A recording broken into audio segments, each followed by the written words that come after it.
Hello, thank you for coming to walk with me today. You might notice something a little different, and that's that we are outside. I've been talking about doing an outdoor walk for a while now, not necessarily on the channel, but just in general, because we are at the week of Thanksgiving here.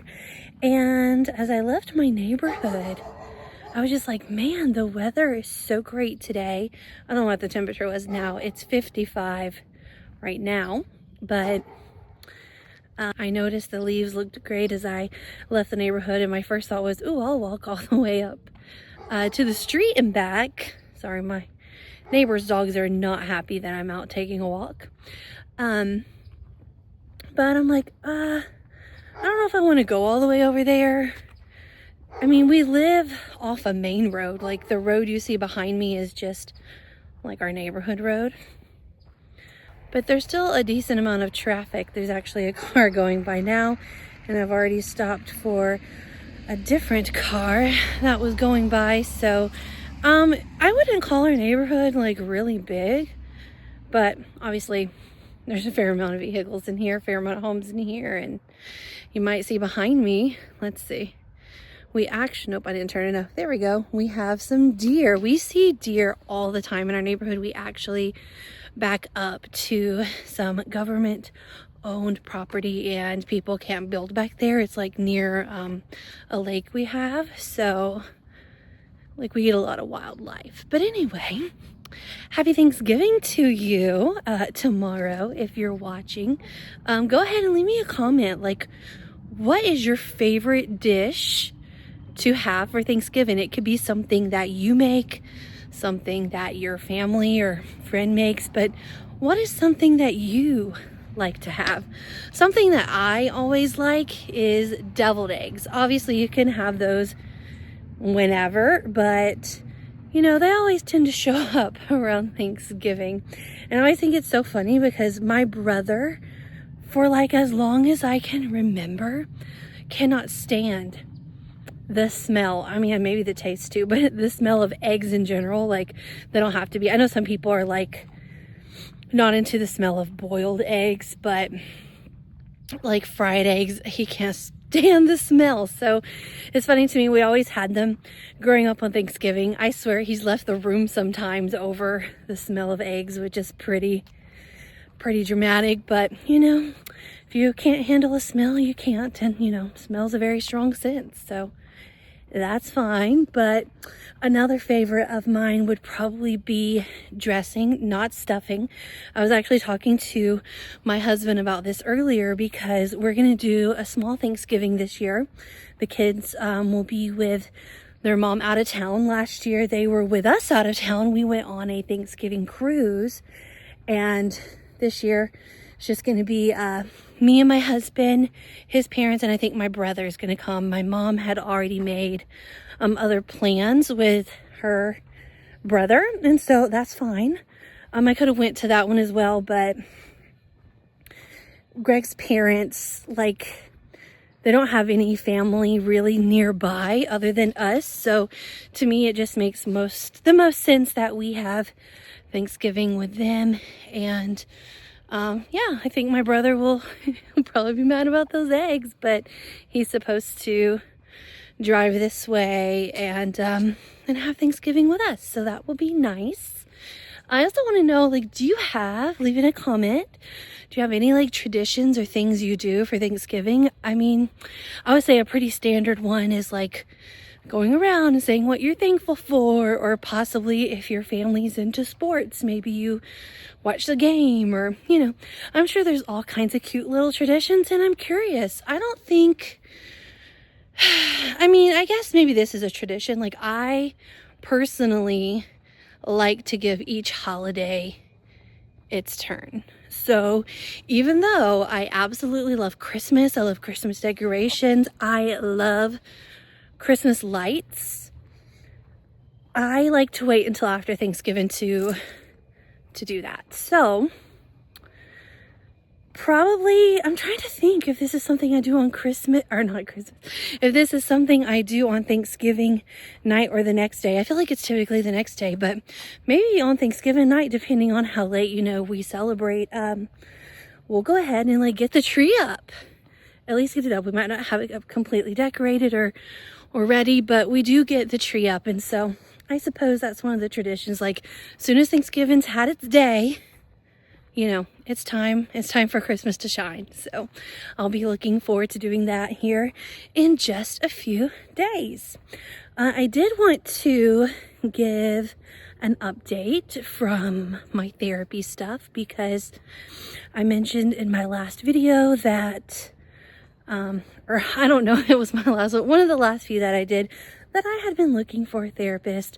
It wasn't going that well for me. And then in the end, I ended up meeting with someone to have a consultation, and that went well.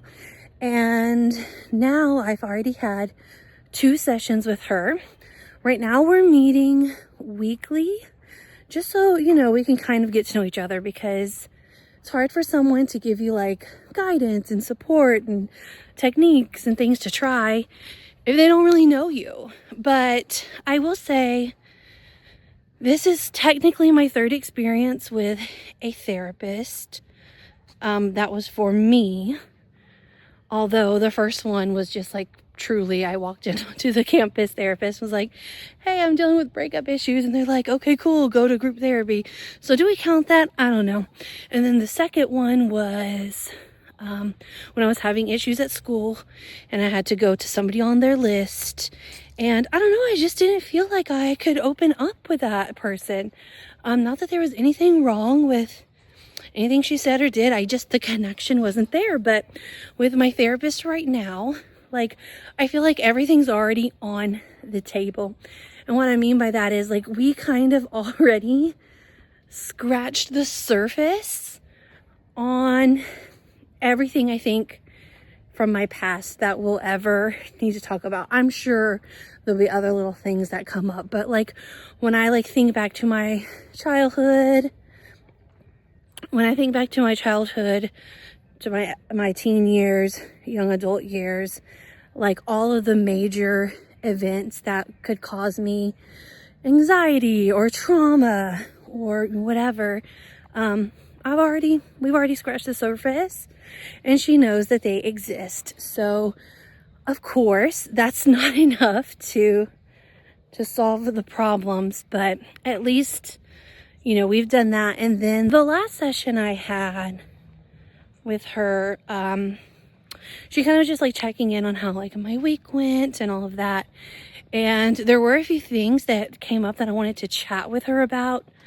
And I realized she's already helped me, because one thing was about like having boundaries for someone in my life, because I really like to be planned, and there's nothing wrong with that. Also, I'm working on being more flexible and less rigid, but in particular, this instance was, we were supposed to go do something with some family, like an event, and then something happened and we weren't going to, and then they're like, no, just kidding, come. And it was like a lot of back and forth, which like was causing me like some stress, because we were gonna have to leave. We were kind of like being on call, like basically after work the day of the event, we were kind of supposed to just have gotten ready and be on standby if we needed to go. And like, that prevents me from like planning my dinner that evening. That just prevents me from like being relaxed, because then it's all day, I'm like, I'll be on edge all day, like, are we gonna go or not? Like,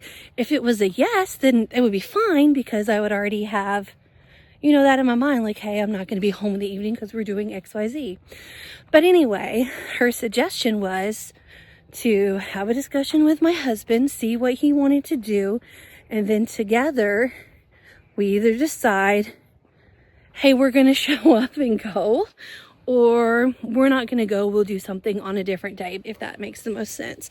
And so that was great, because it helped me not have to be thinking about that my entire day, because who wants to sit and be at work during your day focusing on all the things you already have to focus on and then be going back and forth like, do I need to get ready or not? Because if you're a work from home person like I am, I'm going to assume, and I'm sure I'm not right about everyone, but us work from home people, we dress pretty casually, because we don't need to be put together and over the top unless there's like some meeting or some, like, you know, whatever. I do have meetings throughout my week, several actually, but normally I just make sure that I have like a very plain, like casual / nice top on, some comfy bottoms. Like, I'm not 100% put together. So for an event, like, I have to be, right? So then it was like, I was going to put this extra effort to get ready. And then for what? For it to be, and then I feel like if I'm going to get ready, like, I want to use it, right? You don't want to waste the makeup. You don't want to waste the hair, because you may also notice, hello, I have straight hair today. Normally I have curly because my hair is curly, but I'm going to see my friend tomorrow. We're going to watch the Eras Tour movie with her daughter. I've already seen it several times, but her daughter really likes Taylor Swift, and we thought that'd be a fun little thing to do. So I will be doing that.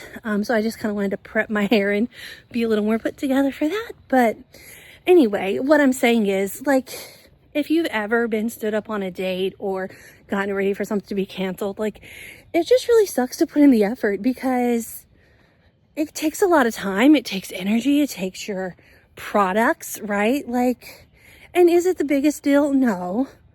But if it's something preventable, if it's already on, if someone's already on the fence about you should or shouldn't come because of XYZ, like, just figure it out, you know? So that was nice. My husband reached out to his family, pretty much said, hey, we've decided it's probably better that we don't come and we'll do something later. And everything was fine. I did have a little anxiety just about that in general, because I didn't want to put more stress on this person, and I didn't want to hurt their feelings. It wasn't that we didn't want to go and spend the time and go to the event, but it was like a medical issue for the person the event was for.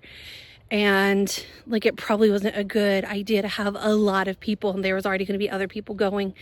And we happened to be some of the people that it would be okay if we didn't go. But anyway, so that was great. That was nice. I'm excited to see what else like ends up coming up. I've already been doing some personal growth on my own. I've listened to this podcast I've probably mentioned before. It's called The Adult Chair, and basically it just kind of gives you stories and techniques and all these things to kind of help you understand the child, like your inner child, your adolescent self, and your adult self, because we are not always our adult selves. Anytime we're trying to like fix problems, like, or get out of trouble almost, like, that's your adolescent self trying to solve and fix the situation. And anytime that you're having a feeling and you don't know how to deal with it and you need something, like, that's your child, your inner child wanting or needing something from someone. It could just be the adult version of you. It could be you need to talk to somebody else, you know, it depends. And then of course the adult version of you is logical, and you can reason, and yeah, all of that. But anyway, Thanksgiving is often a time where people can feel very lonely, and especially if you're not close with your family or friends, if you've moved somewhere new, there could be all kinds of reasons that you might feel alone. So I hope that if you are feeling that way, there's someone that you can call and feel close with, or maybe if nothing else, my video here, someone just talking about their random life and taking a walk in their driveway. I hope somehow that makes you feel less alone. And I just want to wish everyone a happy Thanksgiving, and I will see you next week. Bye.